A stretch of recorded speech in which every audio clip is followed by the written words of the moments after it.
आपके एक बेटे की एक तस्वीर कुर्सी पे बैठे हुए जहां 7 टिश्यू पेपर का डब्बा भी पड़ा था, लीक हो गई थी। तो आपने पूरे मीडिया में क्या कोहराम मचाया था। डॉलर की कीमत अगर बढ़ रही है तो उत्ते टिचरा नहीं करो, उदते शर्म करो, क्योंकि उससे आवाम को तकलीफ हो रही है। मैं अपने सांस के लिए मास्क मांग रहा था, मेरे मास्क मांगने को भी रोना कह दिया गया। अगर आप देखें तो मैं रो नहीं रहा, मैं मास्क मांग रहा हूं। उन्होंने कहा कि जेल भरो तहरीक नहीं, डूब मरो तहरीक आपको चलानी चाहिए। मुझे बड़ी तकलीफ हुई क्योंकि मुझे अपनी पार्टी से उस तरह का तवाना जवाब वापस नजर नहीं आया। हमारे मौलाना सफदर साहब भी बेचारे, वो भी बेचारे डरते हैं। वो डर के पता नहीं कौन कौन से फतवे देना शुरू हो गए आजकल।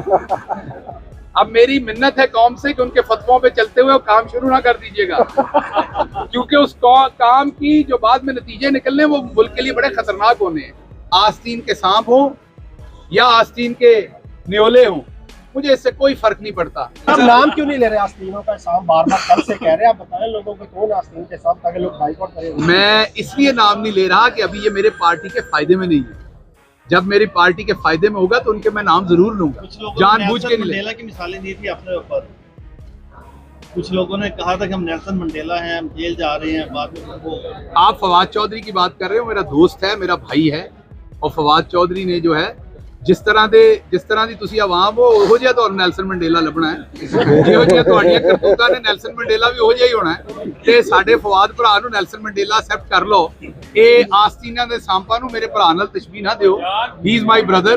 तो इनडायरेक्ट सवाल ना करें।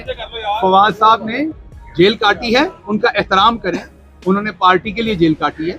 जिन आस्तीन के सांपों की मैं बात कर रहा हूँ, जब मैंने उनका नाम लेना होगा दबा के, मैं अशारों के नाम में बातें नहीं करता होता। ये सास और बहू की लड़ाई नहीं चल रही, दबा के लूंगा। बस मेरा खान जरा थोड़े से कंफर्ट में आ जाए, मेरी पार्टी जरा थोड़ी कंफर्ट में आ जाए। आस्तीन के सांपों का तो आपके गिले शिकवों के बावजूद आपके साथ फिर कोई मरकजी और सूबाई क़यादत नहीं आई, उस पर आप क्या कहें? देखिए, बात यह है कि मैं जब अपना सब कुछ छोड़ के, और जब मैं सब कुछ छोड़ के कह रहा हूँ सब कुछ छोड़ के, मैं जब पाकिस्तान आया अमेरिका से, ना मैंने यहाँ कोई माल बनाया। बहुत सारे लोग, आपको अक्सर लोग कहते सुनेंगे मैं तनख्वाह नहीं लेता। मेरे लिए भी ये अचंबा होता था सियासत में आके, और वो और बहुत कुछ लेते हैं जब वो तनख्वाह नहीं लेते। वो मर्जी के डीसी लगवाते हैं, डीपीओ लगवाते हैं, माल बनाते हैं, नाम भी ले दें, तबादले ट्रांसफर सब कुछ करते हैं। लेकिन मैं आपको ये बताता हूं कि ना मैंने तनख्वाह ली और ना मैंने कुछ और लिया, ना उसके पर्क्स लिए। जो तनख्वाह ना लेने पे लोग सियासत में अमीर लोग इसलिए आते हैं कि वो तनख्वाह तो नहीं लेते, बल्कि पास से देने को भी तैयार होते हैं, बल्कि उस ओहदे पे बैठने के लिए 2, 4, 10 करोड़ देने को भी तैयार होते हैं, क्योंकि वो वहां से और बहुत कुछ बनाते हैं। ना मैंने वो बनाया, ना तनख्वाह ली, और वहां से सब कुछ छोड़ के आया। वो इसलिए नहीं छोड़ के आया था कि मुझे यहाँ ओहदा चाहिए, मुझे यहाँ को टिकट चाहिए, मुझे यहाँ पर कोई वजारत चाहिए। मैं एक नजरिए पे आया था। मेरे साथ कोई भी ना हो, मैं अकेला हूं, मैं तब भी खड़ा हूं। मैं इमरान खान के साथ खड़ा था, मैं खड़ा हूं। आस्तीन के सांप हो या आस्तीन के न्योले हों, मुझे इससे कोई फर्क नहीं पड़ता। लेकिन ये जरूर है, अभी वक्त पार्टी पे बुरा है, इस वक्त को गुजार लेते हैं। जब पार्टी पे अच्छा वक्त आएगा तो एक एक को अवाम के सामने लाके जूते पड़वाऊंगा अवाम से, और इनको पढ़ेंगे, क्योंकि इनमें से बहुत सारे हैं जो दोबारा जब हमारी हुकूमत आनी है तो इन्होंने फिर कोशिश करनी है कि ये किसी ना किसी तरह से, किसी ना किसी दूध के प्याले के अंदर ये वाले बिल्ले अपना मुंह डालें। लेकिन इनको खान का नहीं पता, वो उसके इम्कान पे रख के देगा। जब हुकूमत आएगी तो इन्हें किसी तरह के अवाम के पैसे की चोरी करने की कोशिश नहीं करने दी जाएगी। की आवाज इतनी ऊंची हो जाती कि माइक्रोफोन की जरूरत नहीं पड़ जाती। तो इसलिए ये दोनों बाजियों को थोड़ा सा पाकिस्तान की इक़्तिदार का एहतराम करना चाहिए। हमें, अगर हमारी पार्टी में हमें आप जैसी बदतमीज खवातीन अभी तक नहीं मिल सकी जो आपको आपकी जुबान में जवाब दें, तो यकीन कीजिए ऐसा नहीं कि हमने ढूंढा नहीं, खुदा की कसम हमने बड़ा ढूंढा है। लेकिन पाकिस्तान में आप जैसी दो बाजियां और मिलती नहीं है। हमने बहुत ढूंढा है, हम उन्हें एमएनए भी बना देंगे, हम उन्हें एमपीए भी बना देंगे। हमने बहुत ढूंढा है कि कोई आपके लेवल पे जाके बदतमीजी कर सके, आपके लेवल पे जाके गंद फेंक सके, लेकिन नहीं मिलती बाजी। जिन खवातीन से बात अगर मैं तो गली में कोई सास और बहू लड़ते देखूं तो मैं उन बाजियों से पूछता हूं कि आप बड़ी लड़ाकी हैं, क्या आप हमारा पीटीआई का दिफा करेंगी उसी जुबान में जिसमें बाजी मरियम सफदर और बाजी मरियम औरंगजेब करती हैं? तो वो कहती हैं कि नहीं भाई, हम उतनी बदतमीज नहीं है, मैं तो यहाँ अपनी सास से ही तू तड़ाक कर लेती हूँ, इतना काफी है। तो इसलिए आपका हमारे पास मुकाबला नहीं है, हम बदतमीजी में आपसे मारे हैं। आपसे तो हमारे मौलाना सफदर साहब भी बेचारे, वो भी बेचारे डरते हैं, वो डर के पता नहीं कौन कौन से फतवे देना शुरू हो गए आजकल। अब मेरी मिन्नत है कौम से कि उनके फतवों पे चलते हुए काम शुरू ना कर दीजिएगा, क्योंकि उस काम की जो बाद में नतीजे निकलने वो मुल्क के लिए बड़े खतरनाक होने हैं। इसलिए मौलाना साहब जो बातें करते हैं उन्हें इग्नोर कर दिया करें। वो कोई अपना ही तोबा नौज़बिल्लाह दीन अकबरी की तरह को अपना ही दीन निकालने की कोशिश कर रहे हैं इसका सफदरी दीन। तो इसलिए वापस आता हूं ये कहने पे कि एक तो सियासत कीजिए जिसमें सियासत और इंसानियत सामने रखिए। आप जुल्म कर रहे हैं कर लें, लेकिन जुल्म के ऊपर मजाक ना उड़ाएं लोगों का। शेख साहब 75 साल के हैं। मैं आपके वालिद गिरामी को जेल में मिलके आया था। मैं पीटीआई की तरफ से वाहिद आदमी था जो 2 से 3 दफा नवाज शरीफ साहब को मिलके आया, उनके साथ मुज़ाकरात किए इलाज कराने के लिए। ये मैंने जो कपड़े पहने हैं इनसे बहुत अच्छे और सलवट के बगैर कपड़े थे और बहुत ही खूबसूरत तरीके से वो जेल में रह रहे थे। तो अगर आप में वो ज़र्फ नहीं है तो कम से कम फिर मौकरी ना कीजिए। At least show some grace, at least show some dignity, at least show some integrity if you have,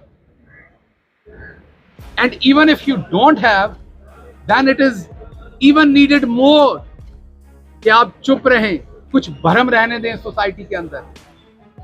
रोने को तो हमारे वो बबलू भाई जो हैं उनकी तरफ किसी ने घूर के देखा तो उन्होंने रोने से चुप नहीं करना। इसलिए ऐसी बातें ना करें। रोना और हंसना अल्लाह मियां ने दोनों इंसानों के लिए बनाए हैं। मुश्किल में इंसान अपने खुदा के सामने अपनी मजबूरी पर रोता भी है और खुशी में हंसता भी है, लेकिन दोनों सूरतों में खुदा को याद रखना चाहिए। अच्छा सर, ये बताइए बात, कल मरियम औरंगजेब साहबा का बयान मेरी नजर से गुजरा। उन्होंने कहा कि जेल भरो तहरीक नहीं, डूब मरो तहरीक आपको चलानी चाहिए। मुझे बड़ी तकलीफ हुई क्योंकि मुझे अपनी पार्टी से उस तरह का तवाना जवाब वापस नजर नहीं आया।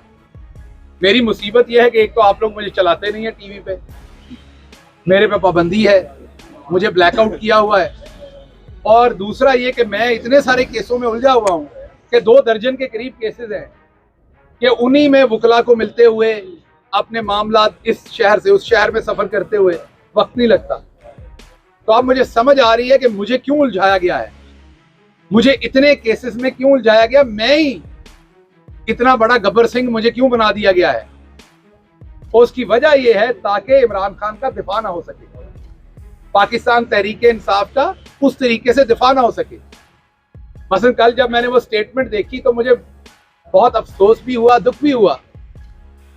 वो वाली बाजी जो है इंतहाई बदतमीज हैं, ये सबको पता है, नई बात नहीं है। और लेकिन कम से कम उन्हें यहां से जवाब वापस जाता था, जिस जुबान में बोलती थी उसी जुबान में जवाब वापस जाता था। हाँ, ये जरूर है कि हम मरियम बाजी के, बड़ी वाली मरियम बाजी की बात कर रहे हैं। अब वो ये गुस्सा ना कर जाए मैंने उन्हें बड़ी वाली कह दिया, थोड़ी सी बड़ी, मतलब 19, 22, 23 साल वाली बड़ी बाजी, क्योंकि उनकी हरकतें ऐसी हैं जैसे अभी भी वो छोटी बच्ची हैं। वो लोगों के कुर्ब पे हंसती हैं। शेख रशीद साहब को धक्का क्या लग गया, वो आगे गिरे, एक 75 साल के बुजुर्ग, और उन्होंने अपने आप को संभालने के लिए जरा तवक्कुफ लिया तो बीबी हंसती नहीं। एक चैनल जिनके अपने बुजुर्ग जब जेल में थे, मैं ज्यादा डिटेल में नहीं जाऊंगा, तो वो खुद बहुत परेशान थे और मैं उनकी परेशानी को समझ सकता था। जब आपका अपना कोई जेल में होता है तो परेशान है। उन्होंने सारा दिन लोगों के रोने और हंसने का मजाक उड़ाया। मैं अपने सांस के लिए मास्क मांग रहा था, मेरे मास्क मांगने को भी रोना कह दिया गया। अगर आप देखें तो मैं रो नहीं रहा, मैं मास्क मांग रहा हूं। आप उस टाइम मुझे ऑक्सीजन का मास्क दे दें तो मैं आपके सामने खड़ा हूं, मैं ना उससे पहले रोया था आपके सामने, ना बाद में रोया था। मैं मास्क मांग रहा था, और अगर मुझे सफोकेशन होगी तो मैं चीख के मास्क मांगूंगा। उस दिन मुझे जब अदालत लाया गया था तो मुझे नहीं पता किस चीज का मुझे इंजेक्शन दिया गया था कि मैं अपनी प्रॉपर होश में भी नहीं था, ताकि मैं अदालत में कोई बयान ना दे सकूं, ताकि मैं अदालत में बोल ना सकूं। मैं मऊफ था उस दिन, और मैं अगर उस मऊफी में मास्क मांग रहा हूं तो उसको टेलीविजन पे चलाया जा रहा है, ये रो रहे हैं। तो हजूर, मैं उस टेलीविजन से भी रिक्वेस्ट करूंगा, और मैं बाकी दोस्तों से भी रिक्वेस्ट करूंगा कि जैसी जेल में बाजी को रखा गया है, वैसी जेल में तो इधर से हमारे ये आधे कैमरामैन जाने को तैयार होंगे। इनको भी छुट्टियों में भेज दें उस रेस्ट हाउस में, सहाला वाले में। जिन जेलों के अंदर इस टाइम रखा जा रहा है और जो सलूक किया जा रहा है वो सबको पता है। इसलिए मैं सिर्फ ये कहूँगा कि मरियम सफदर साहबा जो हमारी बाजी है वो इमेच्योर है, उनमें अभी लड़कपन है, उनमें अभी इमेच्योरिटी है, उनमें अभी मैं ये कहूँगा कि वो एक उनकी तिश्नगी है अभी मजाक करने की, जोक करने की। खैर इनके बड़ों की भी है। वो हमारे ख्वाजा साहब जो सियालकोट के हैं, ख्वाजा आसिफ साहब, वो कल डॉलर की कीमत बढ़ने पर टिचरें कर रहे थे। मैं सिर्फ इतना ही कहूँगा, लंबी बात नहीं करूँगा क्योंकि पंजाबी जुबान बोलता हूँ, तो जिन लोगों को पंजाबी नहीं आती उसको गाली बना लेते हैं।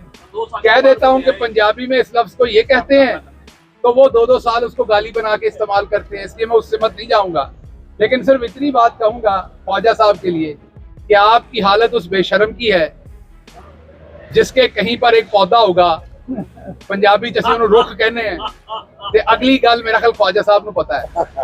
सो डॉलर की कीमत अगर बढ़ रही है तो उत्ते टिचरा नहीं करो, उदते शर्म करो, क्योंकि उससे आवाम को तकलीफ हो रही है, उससे पेट्रोल बढ़ रहा है। पूरी दुनिया में पेट्रोल सस्ता हो रहा है, हमारे यहाँ डॉलर बढ़ने से पेट्रोल महंगा हो रहा है, हमारे यहाँ आटा डबल हो गया। ये कहने की बातें हम कहते जाते हैं, गरीब पिस रहा है, उसकी हड्डियों में से निकल रहा है।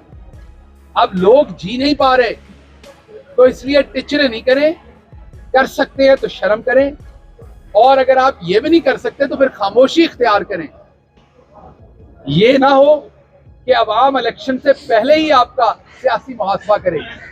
इलेक्शन तो आप कराना नहीं चाहते, उससे भागना चाहते हैं, आइन शिकनी करना चाहते हैं। तो इसलिए या तो बराबर का मैदान लाएं, इलेक्शन में आए, इलेक्शन लड़ते हैं और पता चलता है। और अगर मुकदमात करने हैं, आपके एक बेटे की एक तस्वीर कुर्सी पे बैठे हुए जहां 7 टिश्यू पेपर का डब्बा भी पड़ा था, लीक हो गई थी, तो आपने पूरे मीडिया में क्या कोहराम मचाया था।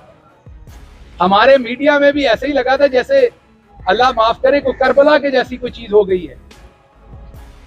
उस तस्वीर के आ जाने से जो नैब के अंदर सवालों के जवाब दे रहे थे, लेकिन अब क्या कुछ हो रहा है वो आपके सामने है। इसलिए मैं आखिर पे यही कहूंगा कि होश के नाखून लीजिए, ये वक्त भी गुजर जाना है, ये बहुत देर नहीं रहना। वक्त की एक ही खूबसूरती है, जब ये अच्छा होता है ये तब भी गुजर जाता है, जब ये बुरा होता है ये तब भी गुजर जाता है। इसने गुजर जाना है। हमने तो करप्शन नहीं की, इसलिए करप्शन में नहीं पकड़े गए, और ना इंशाल्लाह पकड़े जाएंगे। मैं सामने खड़ा हूं, आपने 2 दर्जन मुकदमात कर लिए हैं, मेरी आपको दावत है, आइए किसी फोरम पे बताइए कि मैंने कोई करप्शन की, कोई आपके पास कोई सबूत है, कोई बात है, इवन कोई इल्जाम है। सबूत को छोड़ दे, सबूत तो इस मुल्क में मिलते नहीं है। आपके पास इवन मेरे पे करप्शन का कोई इल्जाम भी है तो आपको इंशाल्लाह नहीं मिलेगा। अगर होता तो आप बाहर होते हैं। हाँ, शायद मैं बाहर ना होता, मैं सहाला के उसी रेस्टोरेंट में होता, वो जो रेस्टोरेंट या उसको होटल कह लें, जो भी रेस्ट हाउस कह लें उसे, तो मैं वहां होता चंद दिन के लिए, और फिर मैं उसके बाद मैं लंदन जाता या अमेरिका। कई जगहों पर रजिस्टर्ड है मेरी याद। अभी अदालत ने बताया कि 2 जगह पे ऐसा रजिस्टर्ड है जिसका किसी को भी नहीं पता, मैनू भी नहीं पता, उन्होंने रजिस्ट्री करके छुपा के रख ली हुई है। हुण जी जनाब मेरे नाल उत्थे चलन ते आपां इकट्ठे जाके रजिस्ट्री करा लेंगे।